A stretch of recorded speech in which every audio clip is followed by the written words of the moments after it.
come back and revisit us, which is sort of equal parts interesting and heartbreaking, because there are so many characters that we had to leave behind in the dust. Unfortunately, we were able to bring, a couple of them back at least. A couple, we were able to bring a couple of them back, a couple of the favorites, the ones that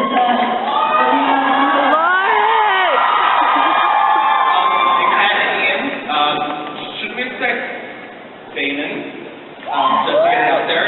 There are times wherever they are now, do you think that this is going to bring a new dynamic to their relationship? I definitely think Damon's better than Donnie. We're trying to figure out shipping names, but we said the Damon was better than Donnie. I think Damon's Well, I think the fans decided that. But yeah, I would definitely say that the dynamic, definitely more interaction. I think there's a few different dynamics that you guys will see.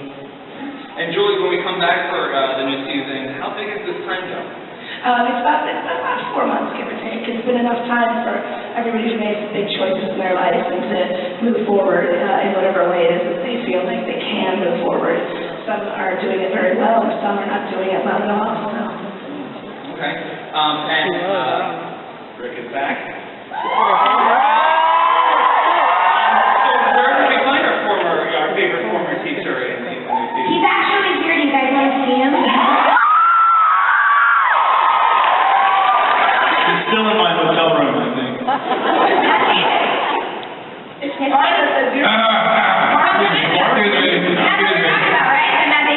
Excuse me, I have a question. Yeah, where Over here in your We gotta wait till we open up. My question. Is this one of those, like, can I have your name card? Yeah, hi. Hey, that sounds like a familiar sound. I know that voice. I have a question for Damon. Lord, don't let anyone in here. Wait, Don Lark, specifically, how much do you miss me? I miss you so much. Good. Wait a minute, is that Matt Davis? In the flesh. Is that a Lark Saltzman? Saltzman. It is Saltzman. Saltzman. What a name. Yeah. My mom named me a Lark Saltzman. I'd be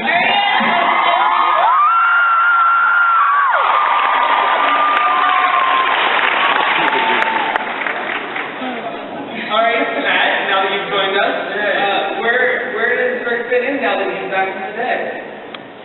Get in where you fit in. What can I say? You would she'll give a shot, and then if it goes badly, I'll just jump across the table. I think we, like Julie said, we start a few months in the future, and you find a Lark living outside of Mystic Falls, having compelled his way into a teaching job at the local university. So I think it's a good starting place. Or as we like to say, the defensive dark arts position that was held by Graham and Professor Shane. Julie, it's been a while for Rick. Have you lined up anyone he can get naughty with? Wow. Real subtle. But it's Vampire Diaries, brother. Thank you, man. I think that people do get naughty in our universe, and that I think if anybody deserves a little naughtiness, it's probably Professor Saltzman. It's been a while. It's been a while. Pretty easy to make that happen. Extra credit? Yeah. Yeah, want an A or extra credit. So, all right, for Ian, Kat, Nina, and Paul, I mean, this was a big season that we just saw with 100 episodes, and, huge accomplishment. You guys have been with us since day one, and the fans are so passionate about these characters and their relationships and their unrelationships. And You guys are the best. So I would think from you guys, how do you feel about these characters, how they've evolved since Elena first sat writing in her diary? How they've evolved? How they've evolved? One more time. A little. Hi, Graham.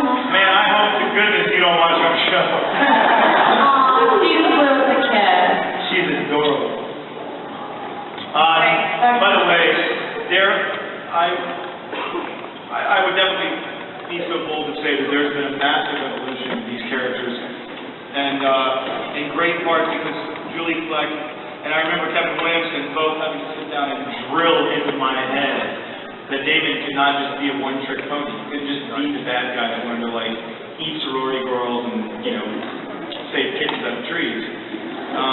He had to be this dynamic person, and I kicked and screamed, and you made me realize, they both said, trust us, we got this, as they wanted to kill me, but it's been an amazing journey of the evolution of this man, and I'm been down it, so thank you.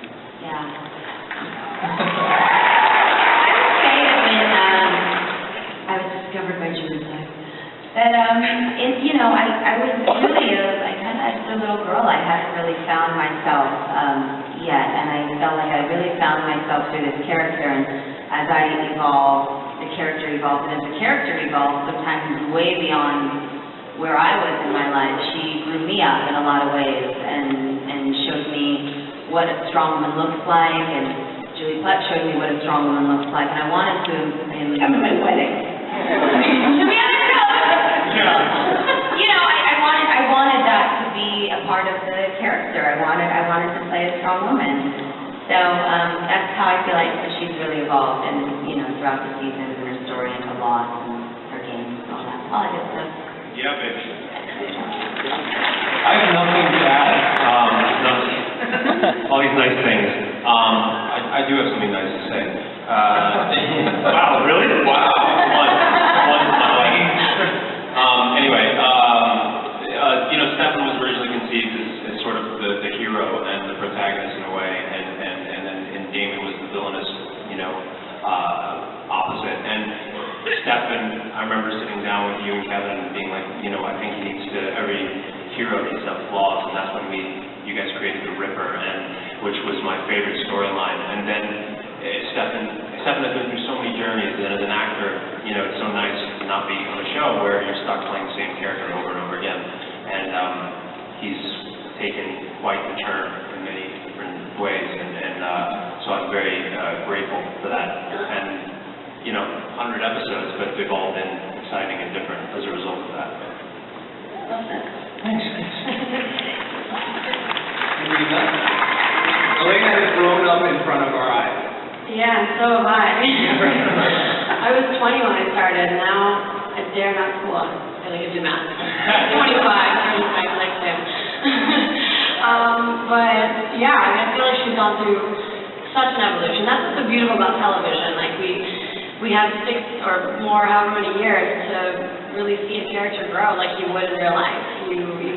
Every experience changes you to your core, and Elena has so much death, so much love, so many crazy things happen to her, so many doppelgangers. That she's really gone from, you know, girl next door to like a strong woman who doesn't take anything, like, you know, she kicks butt. She's a butt kicker. She even kicks her own doppelganger's butt. Take that, Captain. I didn't even know what a doppelganger was. Now I have like 8 of them.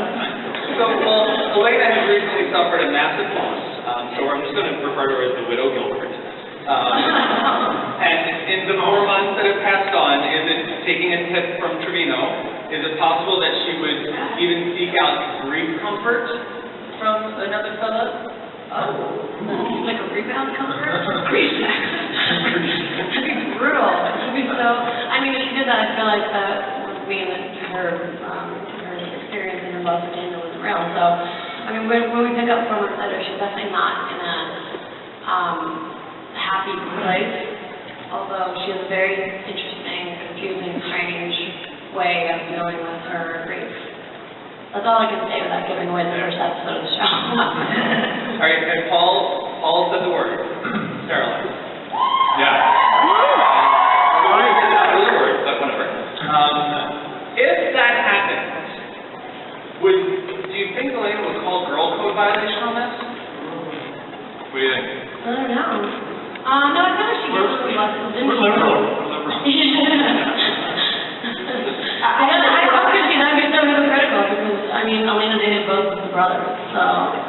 Right. Like, she kept it in the family. You know what I'm saying? Exactly. That is weird. It's been pretty good. I think he deserves some action, guys. Nice. All right, since this is for you guys, this is a fan We want to get to your questions as early as possible, so why don't you start lining up? Because we want to hear from you guys as well. Yeah, what you guys have to say is far more interesting than what we have to say. Ladies and gentlemen, if you want to say,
love you guys.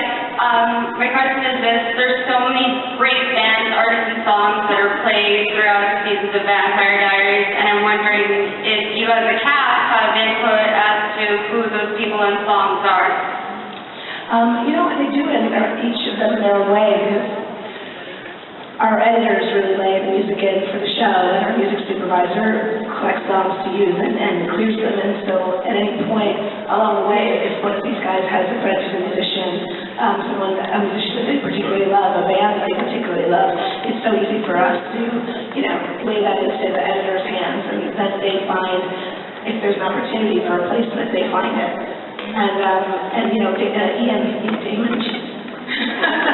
Ian sent me songs over the years, like I'll get a little like iTunes, like you've got a gift from Ian Somerhalder. I'm like, woo! It's a song, like Connor Ogers, he sent me, and Kat sent me like CDs. It's like, it's been great actually, because everybody gets a chance to try to showcase the people they're fans